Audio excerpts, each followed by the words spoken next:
Hello students, कैसे हैं आप सब लोग। एक बार फिर स्वागत है आपका Vivekananda coaching institute of paramedical science Jaipur में। तो स्टूडेंट्स, अपन आज का टॉपिक बहुत बेहतरीन टॉपिक है और अच्छे तरीके से उस टॉपिक को सोल्व करने वाले हैं। आज का टॉपिक अपना सेल के बारे में, सेल की जो भी स्ट्रक्चर्स होती हैं, कौन से ऑर्गेनल सेल के अंदर पाई जाते हैं, उसकी सबकी स्टडी आज अपन एक एनिमेशन वीडियो के माध्यम से पढ़ेंगे। तो आप लोग इस वीडियो को मैं स्टार्ट करने से पहले कहूँगा कि ज़्यादा से ज़्यादा लोगों तक शेयर कर दीजिए, जिससे कि ये नॉलेज सब लोगों तक पहुँच पाए और अपन जो है इस सेल की जो स्ट्रक्चर है उसको आसान बना पाए। तो आप लोग देख ही रहे होंगे, पीछे लिखा हुआ है कि एनिमल सेल जो होती है उसकी जो सेल मेम्ब्रेन होती है, एनिमल सेल में क्या होता है कि सेल मेम्ब्रेन पाई जाती है। और सेल मेम्ब्रेन क्या होती है? सेमी परमेबल होती है। सेमी परमेबल मतलब उसके अंदर से कुछ चीज़ें जा सकती है अंदर की तरफ और कुछ चीज़ें आ सकती है बाहर की तरफ, लेकिन कई चीज़ें अंदर बाहर की तरफ नहीं जा पाती। वो जो चीज़ें नहीं जा पाती वो अपने फोस्फोलिपिड और प्रोटीन की जो मेम्ब्रेन बनी होती है, तो प्रोटीन द्वारा कुछ चैनल्स बनाए जाते हैं, उन चैनल के माध्यम से अंदर बाहर सब्सटेंस होता है। ठीक है, जो लार्ज मॉलिक्यूल्स होते हैं वो अंदर की तरफ नहीं जाते और बाहर की तरफ भी नहीं आ पाते हैं, और जो स्मॉल मॉलिक्यूल्स होते हैं वो आसानी से अंदर बाहर जा सकते हैं। इसलिए यहाँ पर जो मेम्ब्रेन है उसको सेमी परमेबल मेम्ब्रेन कहा गया है। और जो लार्ज मॉलिक्यूल्स होते हैं वो किसके थ्रू जाते हैं अंदर की तरफ? प्रोटीन के चैनल्स के थ्रू अंदर की तरफ जाते हैं। दो प्रोटीन के चैनल्स होते हैं, एक इनसाइड और एक आउटसाइड की तरफ। तो अपन स्टडी करते हैं आज एनिमेशन वीडियो के माध्यम से, तो समझते हैं अपने सेल। आप लोग देख रहे होंगे कि ये जो मेम्ब्रेन है ये क्या है? सेमी परमेबल मेम्ब्रेन है। अब देखो, हम इस सेमी परमेबल मेम्ब्रेन को क्या करते हैं, मेम्ब्रेन जो होती है, सेल जो होती है, उसको अंदर से जाके माइक्रोस्कोपिक स्टडी जब करते हैं, तो ये जो अपना एक लड़का आपको दिख रहा होगा, ये माइक्रोस्कोपिक स्टडी करने के लिए जा रहा है किसकी? सेल की। जैसे ये सेल के पास जाता है तो सेल देखो इसके साथ क्या करती है, क्योंकि कोई मॉलिक्यूल मान लो इसको, ठीक है, ये क्या एक मॉलिक्यूल है, ये जब सेल के अंदर जाने की कोशिश करता है तो सेल क्या करती है, उसको जो H2O का अणु है वो सेल के अंदर आसानी से चला जाता है। आप लोगों को दिख रहा होगा सेल मेम्ब्रेन क्या करती है, कुछ स्पेसिफिक मॉलिक्यूल्स जो होते हैं उनको तो अंदर जाने देती है, लेकिन और बाकी चीज़ों को नहीं आने देती। देखो, ऑक्सीजन अंदर की तरफ गया, कार्बन डाइऑक्साइड बाहर की तरफ आया, तो ये सब्सटेंस का क्या हो रहा है? अंदर बाहर हो रहा है। मतलब मेटाबॉलिक रिएक्शन किसको बोलते हैं? इसी चीज को बोलते हैं। आप लोग देख पा रहे होंगे। इसके बाद ये इंसान अंदर जाने की कोशिश कर रहा है, लेकिन इसको क्या लग रहे हैं? करंट के झटके लग रहे हैं। प्रोटीन के चैनल इसको कह रहे हैं कि आप अंदर आइए, आपको अंदर आने दे रहे हैं। अब देखो, ये कह रहा है कि साहब आपको अलाउ किया जाता है, आप अंदर आइए। अब ये माइक्रोस्कोपिक स्टडी जो सेल होती है उसकी कीज आ रही है, तो ये देखो अंदर जाता है, तो उस अंदर अपने सेल किस प्रकार से होती है इसको देखने की पूरी प्रयास करते हैं, अंदर से कैसी होती है, तो इसके बारे में पूरी डिटेल से स्टडी करेंगे।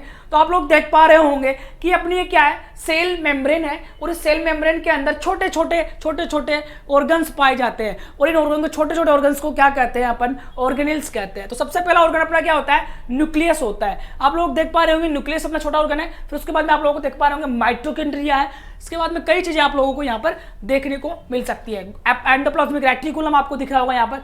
ये सारी चीजें अपन ने क्या करी? थ्योरेटिकली पढ़ ली। गोल्जी अपरेटस आपको यहाँ देखने को मिल रहा होगा। इसके अलावा यहाँ पर आपको लाइसोसोम्स मिल रहे होंगे।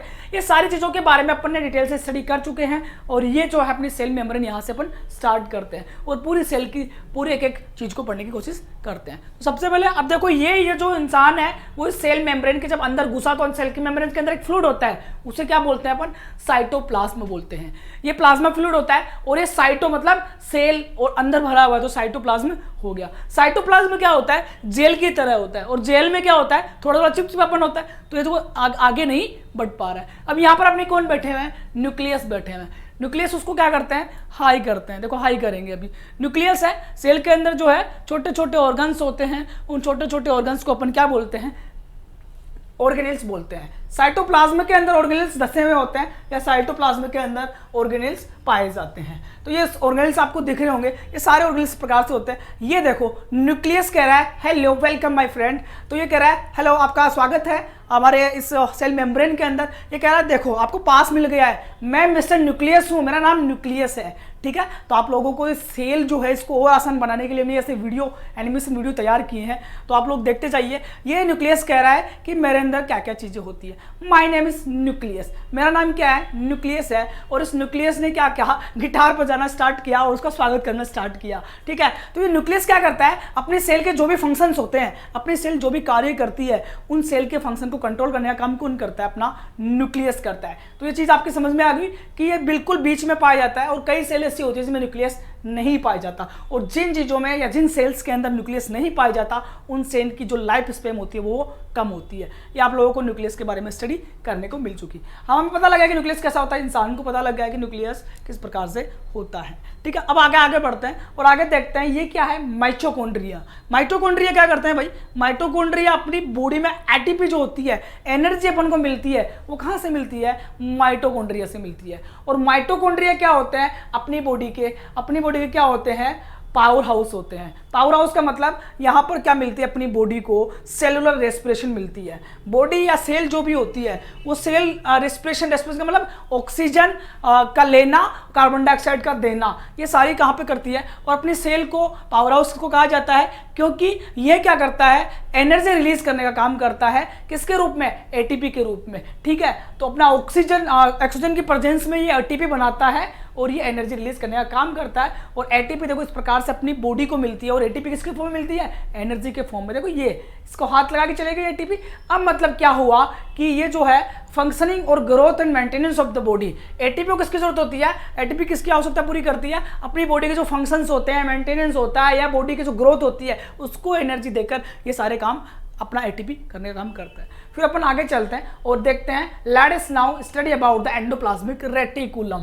एंडोप्लाज्मिक रेटिकुलम जो है अपने सेल मेम्ब्रेन, जो अपनी न्यूक्लियस मेम्ब्रेन होती है, सॉरी न्यूक्लियस के बाहर की तरफ मेम्ब्रेन होती है, उससे पेरिन्यूक्लियस से स्टार्ट होता है। ठीक है, और इस अपना जो एंडोप्लाज्मिक रेटिकुलम है ये क्या होती है, छोटी छोटी फ्लैट सैक्स के रूप में होती है, सिस्टर्नी बोलते हैं उनको, ट्यूबल्स के रूप में होती है और वेसाइकल्स के रूप में होती है। तो आप लोगों को दिख रही होंगी ये अपनी क्या है, एंडोप्लाज्मिक रेटिकुलम है। देखो आपको कई एंडोप्लाज्मिक रेटिकुलम क्या हो रहे हैं, धब्बे दिख रहे होंगे। अब देखो आपको यहाँ पर धब्बे दिख रहे होंगे ना, ये धब्बे वाले एंडोप्लाज्मिक रेटिकुलम कौन सा एंडोप्लाज्मिक रेटिकुलम है, रफ एंडोप्लाज्मिक रेटिकुलम है। क्योंकि इनके ऊपर क्या प्रेजेंट है, इनके ऊपर राइबोसोम प्रेजेंट है। और जो ये स्मूथ दिख रहे हैं, कोमल कोमल से, जिनके चेहरे पे बिल्कुल भी आपको धब्बे नहीं दिख रहे, उनको अपन बोलते हैं स्मूथ एंडोप्लाज्मिक रेटिकुलम। जो यहाँ पर अपने धब्बे वाले जो होते हैं एंडोप्लाज्मिक रेटिकुलम, मैंने आपको बता दिया इसके बारे में, ये अभी बताने की कोशिश कर रहे हैं। देखो ये एंडोप्लाज्मिक रेटिकुलम होते हैं, जिनके ऊपर धब्बे पाए जाते हैं वो रफ होते हैं, और जिनके ऊपर धब्बे नहीं पाए जाते वो क्या होते हैं, स्मूथ होते हैं। अपीयरेंस के हिसाब से उनको रफ और स्मूथ कहा गया है, दिखावट के हिसाब से, उनकी देखने की कैसी कैसी पावर है।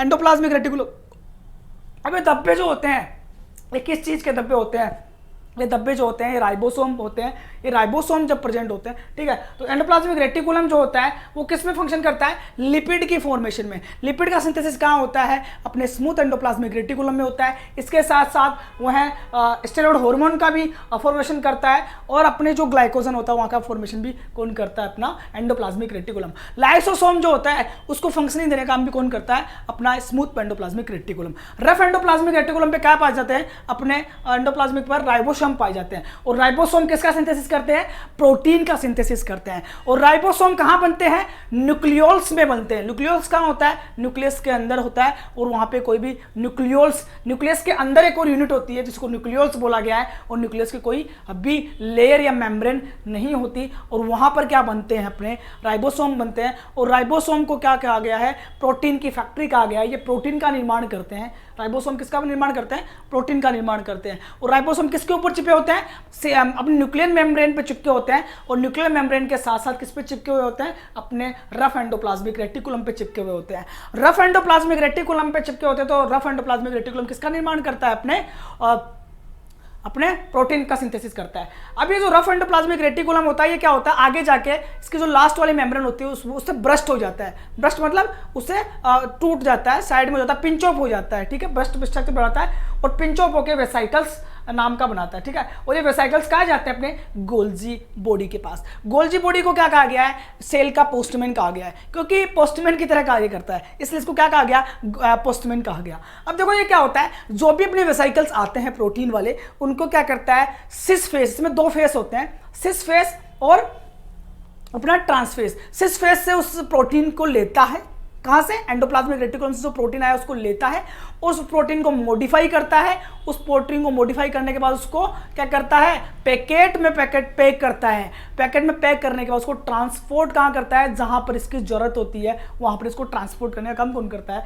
Golgi apparatus. और गोल्जी अपैरेटस क्या करता है? लाइसोसोम जो होता है वो कहाँ बनता है? एंडोप्लाज्मिक रेटिकुलम में बनता है। एंडोप्लाज्मिक रेटिकुलम में लाइसोसोम की स्ट्रक्चर दी जाती है। लाइसोसोम को स्ट्रक्चर कहाँ दी जाती है? एंडोप्लाज्मिक रेटिकुलम में। और लाइसोसोम फंक्शन करने, लाइसोसोम जो होता है वो फंक्शन करने लायक कब बनता है? जब वो है गोल्जी अपैरेटस के ट्रांसफेज से निकल जाता है तो लाइसोसोम जो होता है वो फंक्शनिंग के लायक हो जाता है। ये क्या होता है? लाइसोसोम जो होते हैं इसके अंदर हाइड्रोलाइटिक एंजाइम्स होते हैं जो क्या करते हैं? अपने जो भी चीजें होती हैं उनको डाइजेस्ट करने का काम करता है। ठीक है, कई बार क्या होता है जो डाइजेस्ट करने का काम होता है इसमें एंजाइम्स पाए जाते हैं और देखो इसको डाइजेस्ट करने का काम करता है। ये अपना लड़का खड़ा है, ये डर रहा है बेचारा। क्यों? क्योंकि लाइसोसोम क्या कर रहा है? हाइड्रोलाइटिक एंजाइम इसके अंदर प्रेजेंट होता है और वो क्या होता है? बाकी की चीजों को डाइजेस्ट करने का काम कौन करता है? लाइसोसोम करता है। ये एम्बुलेंस बच गई, मतलब यहाँ पे क्या हो गई?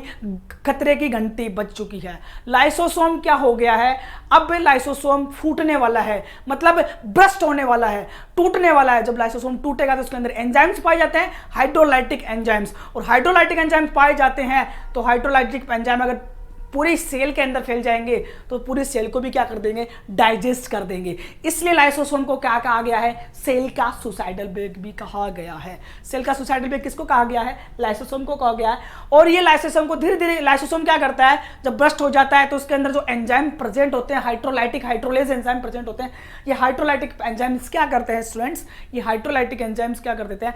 उस सेल को पूरी तरह से डैमेज कर देते हैं, तोड़ देते हैं, उस सेल को खुद ही मार देते हैं। इसलिए इनको कहा गया है सुसाइडल। और देखो ये इस प्रकार से टूट गया, इसके अंदर से लाइसोसोम ब्रस्ट हो गई। लाइसोसोम ब्रस्ट हो गई तो देखो डाइजेस्टिव एंजाइम्स जो है वो इसके अंदर से रिलीज हो जाएंगे। डाइजेस्टिव एंजाइम कौन सा पाया जाता है? हाइड्रोलाइटिक एंजाइम पाए जाते हैं। हाइड्रो मतलब होता है पानी और लाइटिक मतलब होता है तोड़ने वाला। तो पानी से तोड़ने वाली चीज इसके अंदर कुछ एंजाइम्स ऐसे होते हैं जो क्या करते हैं? पूरी सेल को डैमेज कर देते हैं, पूरी सेल को खा जाते हैं। और जब कोई इंसान खुद के ही परिवार वालों को खा जाता है तो विभीषण कहलाता है। तो लाइसोसोम भी क्या अपना विभीषण है, विभीषण का काम करता है। ठीक है, तो ये आपको इसको बोला गया है suicidal of the bag of the cell. ये आप लोगों को मेरे ख्याल से पूरी की पूरी सेल की स्ट्रक्चर जो है, ऑर्गेनेल्स कौन कौन से पाए जाते हैं, कैसे कैसे होती है, ये सारा समझ में आया होगा।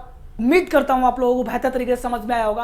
और ये सारी की सारी माइक्रोस्कोपिक स्टडी अपन ने किसके माध्यम से पढ़ ली? एक स्टूडेंट, एक इंसान था, वो अंदर गया और पूरी की पूरी स्टडी अपन को माइक्रोस्कोपिकली बता दिया। तो स्टूडेंट्स आप लोगों को बेहतर तरीके से समझ में आएगा। उम्मीद करता हूं इस वीडियो को आप ज़्यादा से ज़्यादा शेयर करोगे और आप लोग ज़्यादा लोगों तक पहुँचाएंगे। आप VCIPS से जुड़िए, इसी प्रकार की हम स्टडी करते हैं। हम पढ़ाते नहीं हैं, हम समझाते हैं। हम समझाते नहीं हैं, प्रैक्टिकल करवाते हैं। और सारी चीज़ें एक ही साथ में आप लोगों को करवा देते हैं। इसलिए आप ज़्यादा से ज़्यादा लोग VCIPS से जुड़िए।